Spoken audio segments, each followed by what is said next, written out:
Iron heart season 1 വീണ്ടും Marvel മറ്റേ പഴയ പരിപാടി തുടങ്ങിയിട്ടുണ്ട്. ഏത് ഷീഹൾക്കിലും മിസ് മാർവലിലും ഒക്കെ കാണിച്ച ആ ഒരു പരിപാടി ഉണ്ടല്ലോ, അത് തന്നെ. ഈ ഒരു ഷോ 6 എപ്പിസോഡ് കംപ്ലീറ്റ് ചെയ്ത് കഴിഞ്ഞിട്ട് എനിക്ക് പ്രത്യേകിച്ച് ഒന്നും ഫീൽ ചെയ്തില്ല എന്നുള്ളതാണ്. ഒരു ഷോ കണ്ടു തീർത്തു, അത്രേ ഉള്ളൂ. നല്ല ലാഗെന്ന് വെച്ചാൽ നല്ല ലാഗുണ്ട്, ആവശ്യമില്ലാത്ത കുറേ അധികം സാധനങ്ങൾ കാണിക്കുന്നുണ്ട്.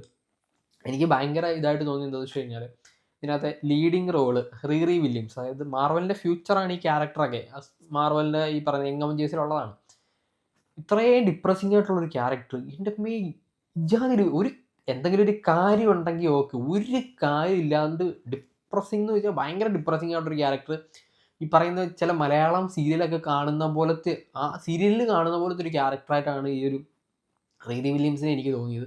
പിന്നെ ഇതിനകത്തൊരു എ ഉണ്ട്, നട്ടാലി എന്ന് പറഞ്ഞിട്ടൊരു എ. എൻ്റെ മോനെ വെറുപ്പിരുന്ന് വെച്ച് കഴിഞ്ഞാൽ, നമ്മൾ പല എയും പല സിനിമയിലും മാർവലിൻ്റെ തന്നെ കണ്ടിട്ടുണ്ട്, പല്ലാണ്ടും കണ്ടിട്ടുണ്ട്. പക്ഷേ ഇത്രയും വെറുപ്പിക്കുന്ന, ഇത്ര ക്രിഞ്ചായിട്ടുള്ള ഒരു എ ഞാൻ ആദ്യമായിട്ടാണ് കാണുന്നത്. എന്തിൻ്റെ പേരിലാണെങ്കിലും അങ്ങനെ ക്രിയേറ്റ് ചെയ്യുന്നത് വെച്ചാലും ഭയങ്കര ബോറിംഗ് എന്ന് വെച്ചാൽ ഭയങ്കര ബോറിംഗ് ആണ്. ഓക്കെ, ഹ്യൂമൻ ഫീൽ കൊടുക്കുന്നതുകൊണ്ടോ അല്ലെങ്കിൽ ഒരു ഹ്യൂമൻ നേച്ചർ കൊടുക്കുന്നതുകൊണ്ടോ ഒന്നും ഒരു കുഴപ്പമില്ല. പക്ഷേ ഇതൊരു മാതിരി അങ്ങ് ഭയങ്കര രീതിയിൽ വെറുപ്പിക്കുന്നു എന്നുള്ളതാണ്. എനിക്കങ്ങനെയാണ് ഈ സീരീസ് കണ്ടപ്പോൾ എനിക്ക് ഫീൽ ചെയ്തതെന്നുള്ളതാണ്. അതിനകത്ത് ഒരൊറ്റ മൊമെൻറ്റ് പോലും ഇല്ല നമുക്കൊരു ബൂസ് ബംസ് തരുന്ന, അല്ലെങ്കിൽ നമുക്ക് കുറച്ച് അഡ്രിനാലിൻ റഷ് തരുന്ന, നമുക്ക് ഒരു മാർവൽ ഷോ കണ്ടു എന്നൊരു ഫീല് തരുന്ന ഒരൊറ്റ സാധനം പോലും ഇല്ല. വെറുതെ എന്തൊക്കെയോ കാണിച്ചു വെച്ചിട്ടുള്ള ഒരു 6 എപ്പിസോഡ്. ഇതിനകത്ത് മെഫിസ്റ്റോനെ കാണിച്ചിട്ടുണ്ട്. ഓക്കെ, മെഫിസ്റ്റോനെ കാണിക്കും, ഇൻട്രൊഡ്യൂസ് ചെയ്യും എംസിയിലോട്ടെന്ന് പറഞ്ഞിട്ടുണ്ടായിരുന്നു. അത് കാണിക്കുന്നുണ്ട്. മെഫിസ്റ്റോയുടെ ഒരു ഹ്യൂമൻ വേർഷനായിട്ടാണ് കാണിക്കുന്നത്.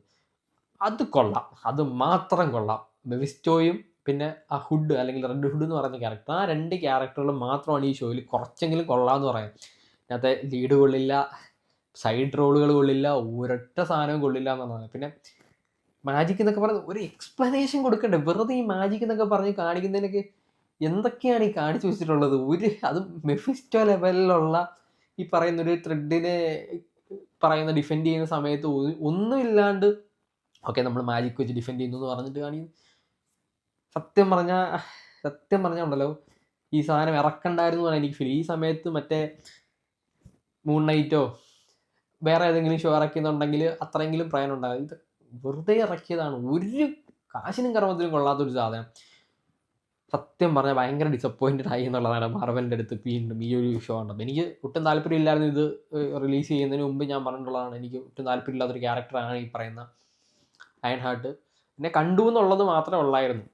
എന്തായാലും ഇത് എൻ്റെ മാത്രം ഒപ്പീനിയനാണ്. നിങ്ങൾക്ക് എന്താണ് ഫീൽ ചെയ്തതെന്നുള്ളത് നിങ്ങൾ കമൻ്റായിട്ട് പറയാതായിരിക്കും ബെറ്റർ ഓപ്ഷൻ. കാരണം എനിക്കിത് കണ്ടിട്ട് ഭയങ്കര ബോറിങ്ങും ഭയങ്കര ഇറിറ്റേഷനുമാണ് എനിക്ക് ഫീൽ ചെയ്തത്. ക്ലൈമാക്സ് ഒക്കെ വന്ന സമയത്തിൻ്റെ പിന്നെ ഭയങ്കര വെറുപ്പിലായിരുന്നു. നിങ്ങൾ കണ്ടിട്ടുള്ളവർ പറയാം നിങ്ങൾക്ക് എന്താണ് ഫീൽ ചെയ്യുക എന്നുള്ളത്.